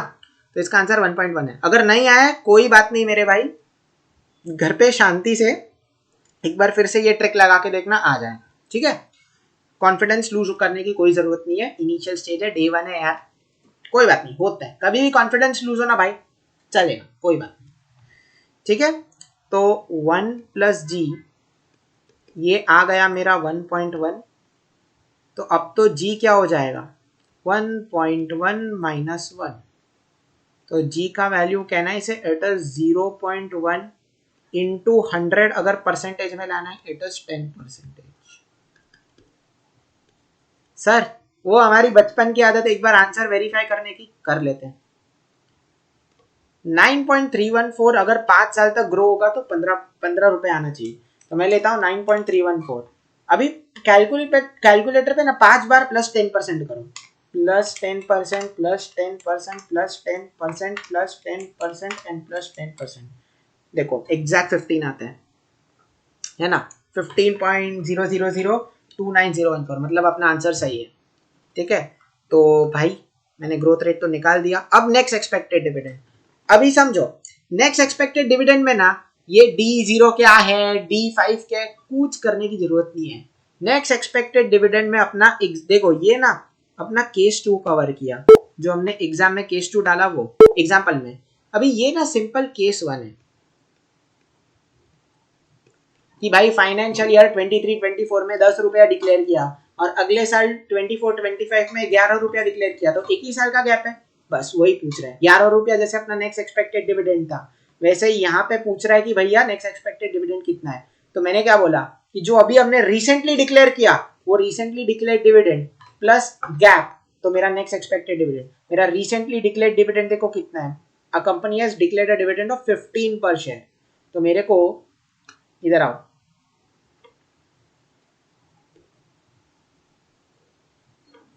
तो मेरे को इस केस में D0 सीधा 15 लूंगा जो मेरा रिसेंटली डिक्लेयर्ड डिविडेंड है.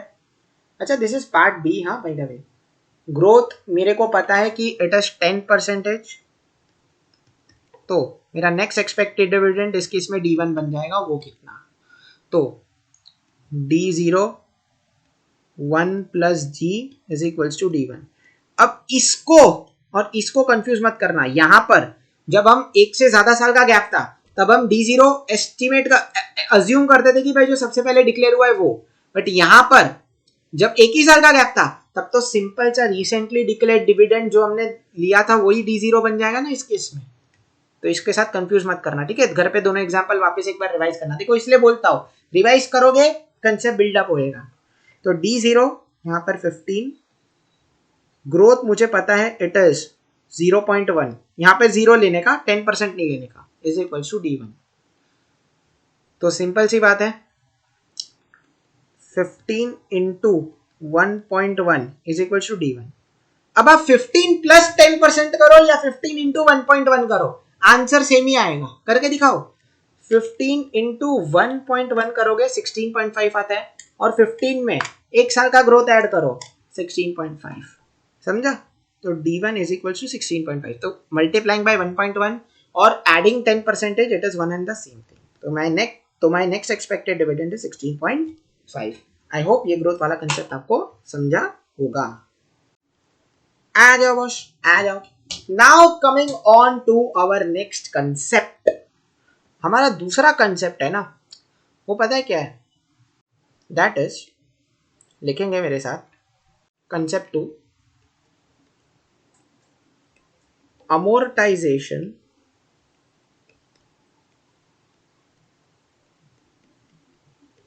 of bond.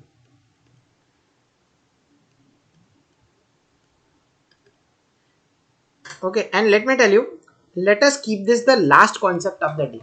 जो एक कॉन्सेप्ट इसके बाद और बचेगा, that is the concept of NPP IRR, present value future value. वो एक कंसेप्ट और बचेगा, वो मैं आपको कल के लेक्चर में करवाऊंगा. ठीक है? आज भाई पहला पहला दिन है, ज्यादा आप पे लोड नहीं डालते, थोड़ा आपको लाइट रखते है ना.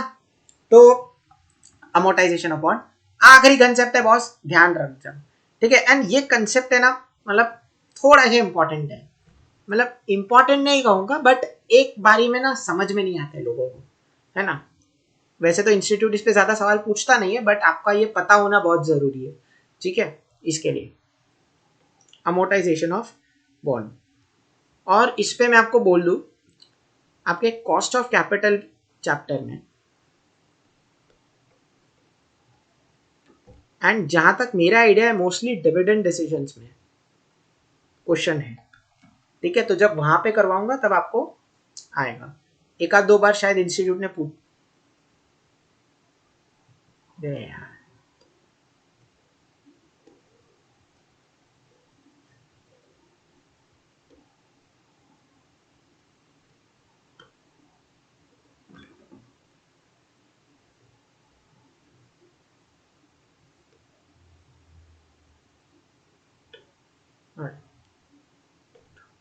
चलो भाई, अब आते हैं नेक्स्ट कंसेप्ट पे, that is amortization of bond. And you know what, बहुत ज्यादा समय नहीं लेंगे अभी, है ना. पहला पहला दिन है यार, आपको ज्यादा लोड नहीं देता हूं मैं. ठीक है? एक काम करता हूं, इसके बाद ना एनपीवी और आईआरआर करके एक और कंसेप्ट है, उसको मैं कल के लेक्चर में करवाऊंगा, है ना. तो आज दो कंसेप्ट करेंगे. तो let us make this the last concept of the day. तो ये कंसेप्ट समझेंगे, इस पर एक सवाल सॉल्व करेंगे, छुट्टी बैंक, है ना. चलो, अमोर्टाइजेशन ऑफ बॉन्ड. अब अमोर्टाइजेशन ऑफ बॉन्ड में क्या चीजें इंपॉर्टेंट है सुनना. पहले मैं आपको बताता हूँ what is this concept amortisation of bond. समझो आपने एक बॉन्ड बेचा, यू आर अ कंपनी. ठीक है?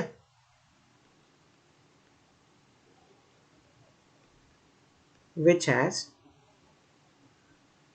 Issued a bond.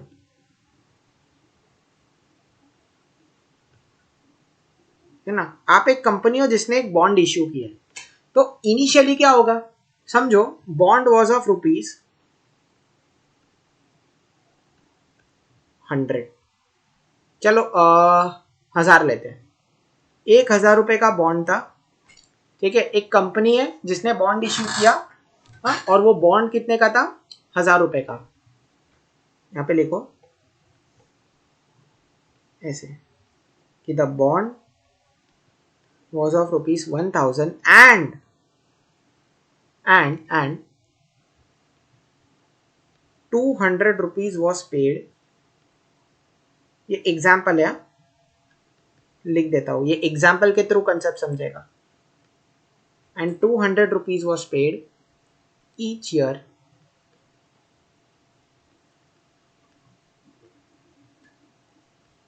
along with interest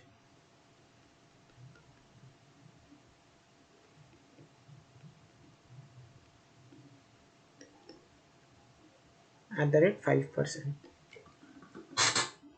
okay sir, बहुत अच्छी इंफॉर्मेशन है, अरे लेकिन हमको करना क्या है, लिखवा रहा हूं,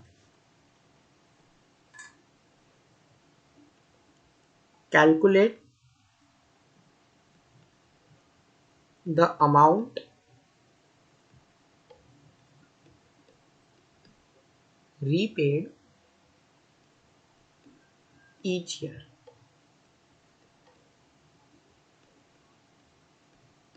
ठीक है, ये एग्जाम्पल है, you have to copy this down, ये एग्जाम्पल के थ्रू समझेगा। अब मेरी बात ध्यान से सुनना, चलो मैं आपको थोड़ा बचपन में लेके चलता हूँ, इधर देखो, मैं ना इसको 2 मिनट के लिए ऑफ कर देता हूँ, इधर देखो, इधर देखो, मुझे एक बात बताओ, अकाउंट्स में आप जब भी लोन पर इंटरेस्ट अप्रूव करते हो, वो आप कभी अप्रूव करते हो, साल के एंड में, साल के किसी बीच वाले दिन पे, या साल की शुरुआत में, कब अप्रूव करते हो? सर देखो, लोन पर इंटरेस्ट ना हम हमेशा साल के एंड में अप्रूव करते हैं, बराबर, बस भाई यही चीज इधर भी फॉलो करनी है, यही चीज इधर भी फॉलो करनी है, इंटरेस्ट है ना, साल के एंड में जितना आउटस्टैंडिंग प्रिंसिपल रहेगा उस पे अप्रूव करा देने का, ठीक है, यस। अब ध्यान से सुनना कैसे होगा ये। सबसे पहले मैं बात करता हूं ईयर 1 की, ईयर 1 की, ईयर 1 में क्या होगा, देखो यहां पर लिखो opening minus repaid is equals to closing, ठीक है, और ये मेरा प्रिंसिपल है,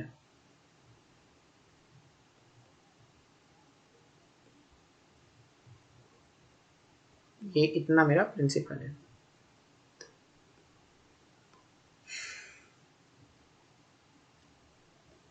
ओके सर, ये मेरा प्रिंसिपल है। तो अब देखो, पहले साल की शुरुआत में मेरा प्रिंसिपल कितना है, सर पहले साल की शुरुआत में तो आपने कुछ रिपे ही नहीं किया था, तो 1000 माइनस आपने क्या बोला कि भाई कंपनी को बॉन्ड मिला था, 1000 बॉन्ड इश्यू करके 1000 मिला था, और कंपनी हर साल 200 रिपे करती है, तो पहले साल में कंपनी ने 200 रिपे किया होगा, यस सर, आप सही बोल रहे हो, पहले साल 200 रुपया रिपे किया होगा। तो मुझे एक बात बताओ यार, पहले साल के एंड में आउटस्टैंडिंग कितना होगा, 800 रुपया, और इस 800 रुपए पर इंटरेस्ट लगेगा एट द रेट 5%। तो कहना है इसे मेरा पेमेंट आ जाएगा, तो इस 800 पर 5% इंटरेस्ट निकालो, एक मिनट, सॉरी 800 पर नहीं, सॉरी, हाँ बराबर है, 800 पर 5% इंटरेस्ट निकालो 40, ठीक है, और पेमेंट में ना, सुनो यहाँ पे इक्वल्स टू मत लिखना, यहाँ पर इक्वल्स टू मत लिखना, पेमेंट लिखो प्रिंसिपल प्लस इंटरेस्ट। अब आप सोचो, इस पूरे साल में आपने 2 चीजें रिपे की, एक तो आपने 200 का प्रिंसिपल रिपे किया, साथ ही साथ जो इंटरेस्ट आउटस्टैंडिंग प्रिंसिपल पर अक्रू हुआ था वो भी आपने रीपे किया, तो कितना हुआ 200 प्लस 40 240। ये मैं आपको बताता हूं कैसे आया है, वरना बाद में पूछना मत भाई कैसे है ना। 200 प्रिंसिपल प्लस 40 इंटरेस्ट, समझ में आया। अब ऐसे ही और 4 साल का करना है, क्योंकि हर साल 200 रीपे हुआ है और 1000 का बॉन्ड है, तो 5 साल लगे होंगे ना रीपे होने में। अब ईयर 2 देखो, पेन का कलर बदल गया भाई, नहीं बराबर है। अब समझो पहले साल का जो क्लोजिंग बैलेंस है वो दूसरे साल का ओपनिंग हो जाएगा, तो दूसरे साल का ओपनिंग 800, मैंने दूसरे साल भी 200 रुपये रीपे किया होगा, तो एंड में 600 बचा होगा, और इस 600 पर इंटरेस्ट लगा होगा, क्योंकि दूसरे साल के एंड का आउटस्टैंडिंग प्रिंसिपल कितना था 600, तो निकालो इंटरेस्ट 600 इंटू 5% 30। तो बॉस कितना आया, आपने कितना पे किया 200 प्रिंसिपल का 30 इंटरेस्ट का, तो 230। अब ऐसे ही तीसरे साल, चौथे साल और 5वें साल का निकालो। चलो मैं अपना वर्किंग करता हूं, आप अपना करो, ठीक है करते, चलो देखते आओ।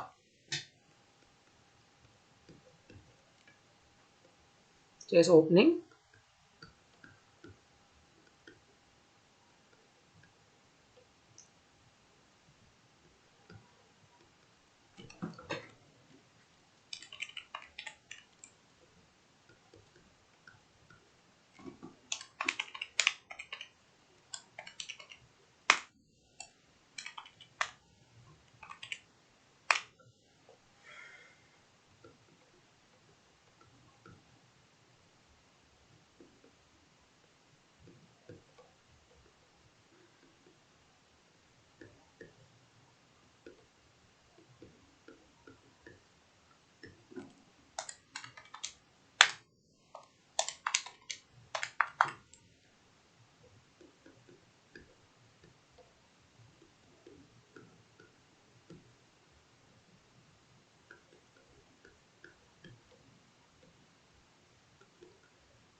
ऑलराइट।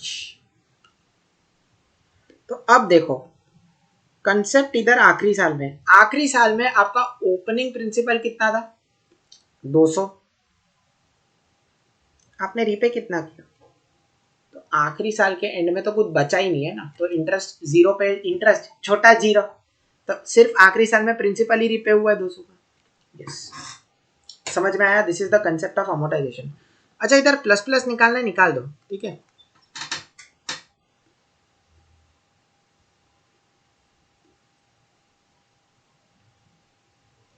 ठीक है, बस ये कंसेप्ट था।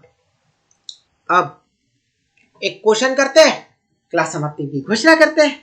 ओके सर, तो आ जाओ एक क्वेश्चन किया जाए।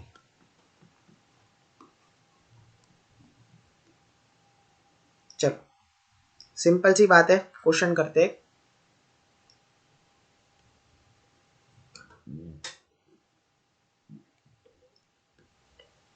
आ जाओ। A company has purchased a bond of ₹100, 100 का इनिशियल कैश इनफ्लो था, एंड रीपेज ₹20 एवरी ईयर, 20 रुपया रीपे किया है। Interest on bond is 10% per annum, calculate the cash flow arising every year. अब ये कैश फ्लो वर्ड का मतलब क्या है, आज से ना भाई एफएम में एक रूल बना देने का। सर क्या रूल बनाने का, पैसा मेरे पास आएगा, it is my cash inflow, पैसा मेरे हाथ से जाएगा, it is my cash outflow. I repeat, पैसा मेरे पास आएगा कैश इनफ्लो, पैसा मेरे हाथ से जाएगा cash outflow. Make this a rule in FM. Clear है भाई, बहुत बढ़िया। अच्छा एक और चीज, इसमें ना परचेस्ड वर्ड को मत लिखना, ठीक है, मेक दिस इशूड।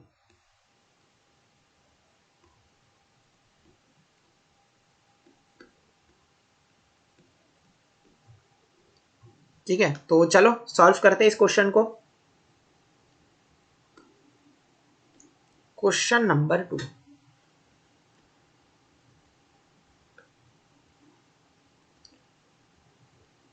तो सबसे पहले थोड़ा टेबल टेबल वेबल बना के सजाते हैं। ईयर, प्रिंसिपल के 3 कॉलम,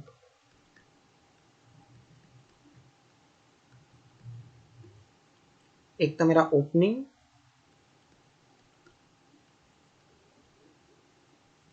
लेस मैंने कितना रीपे किया हर साल,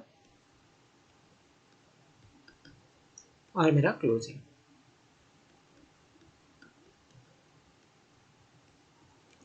फिर कुछ इंटरेस्ट। इस क्वेश्चन में इंटरेस्ट रेट कितना है, 10%। और मेरा अमाउंट कितना, मेरा कैश फ्लो है।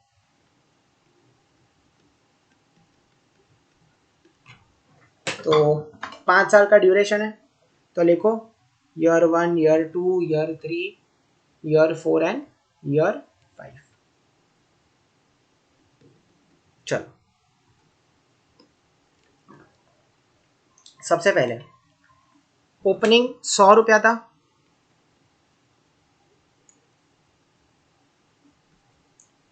हर साल 20-20 रुपया रीपे कर रहा हूं। तो पहले साल का आउटस्टैंडिंग कितना आया, 80। इसी 80 पे 10% इंटरेस्ट लगेगा, दैट इज ₹8। अब मैंने कितना पे किया टोटल, एक तो 20 रुपए इंटरेस्ट का, 8 रुपए, सॉरी 8 रुपए इंटरेस्ट का, 20 रुपए प्रिंसिपल का, टोटल 28। अब जो मेरा क्लोजिंग था फर्स्ट ईयर का, वही मेरा सेकेंड ईयर का ओपनिंग बन जाएगा।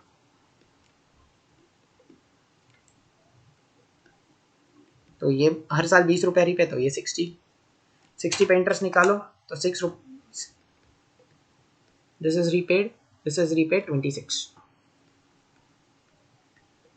अब ऐसे ही 3 और साल का करते हैं, तो वर्किंग मैच हो जाएगा अपना। आ जाओ।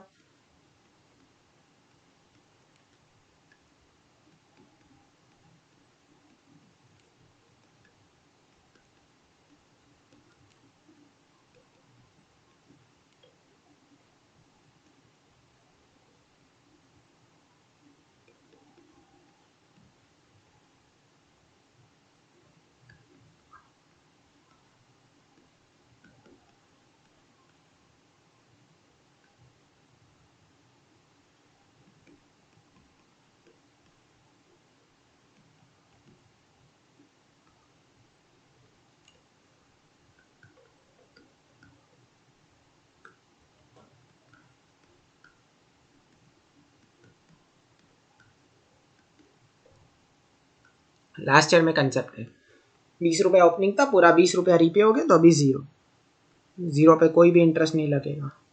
तो मैंने नेट में लास्ट ईयर सिर्फ 20 रुपया पे किया। समझ में आया क्या? अरे मगज में आया क्या? अरे मैं तेरे बाद आया क्या? चल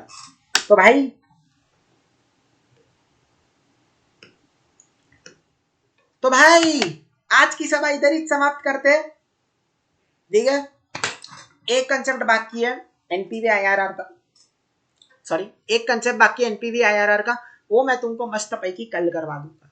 ठीक है, तो भाई लाइक कर देना है ना वीडियो को, एंड स्टे ट्यून्ड। अगले सेशन में हम लोग ये बेसिक कंसेप्ट्स को खत्म करके कॉस्ट ऑफ कैपिटल को शुरू करेंगे। ठीक है भाई, thank you so much, take care, keep studying, bye bye, मिलते हैं अगले सेशन में बॉस। चलो जाओ जाओ जाओ, और हाँ ये रिवाइज करके आना भाई, मैं पूछूंगा कल की क्लास में किसने रिवाइज किया किसने रिवाइज नहीं किया। ठीक है, पूछ के आऊंगा कल। और भाई रिवाइज नहीं किया मत आना क्लास, रिवाइज करके आना। चलो बाय बाय, जाओ भाई।